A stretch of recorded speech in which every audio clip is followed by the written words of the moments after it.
Assalamualaikum hurmatli No'xat Xorijiy kanali qatorchilar. Bugungi kunga 27 yanvar Juma kungi kurslar sizlar tanishlar bizden Avstraliya Live Post komitesi sponsor hurmatli.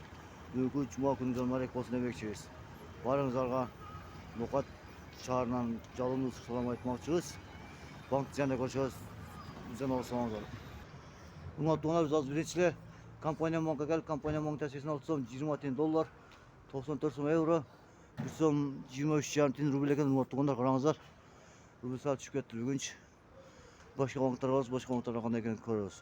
Assalamualaikum hurmatli hazır Bakay Bank'a geldik. Bakay Bank'ta 86 son 20 тиын доллар, 94 son 40 тиын евро.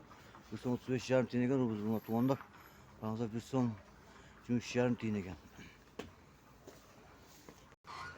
Hurmatli hazır Finka Bank'a geldik. Finka Bank'ta 84 son 86 son 20 тиын доллар. 94 son 40 euro, bir son 23,5 tane ruble ekan, hurmatli qarаңыздар.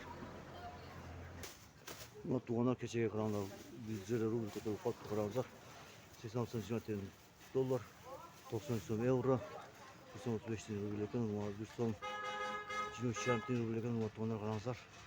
Hurmatli şuna No'xat Xorijiy kanalı sizlerine qo'shib, bugungi Cuma gününüz mübarek olsun. Tinch bo'linglar, omon bo'linglar. Ko'rishguncha kunni sovuqluğuna qaramay sizce tarttas bizden alsaydı like, başka komentar yazın. Bugün Cuma gününüz mübarek olsun. Assalamu alaikum. Rahmetullahi ve berekatuhu.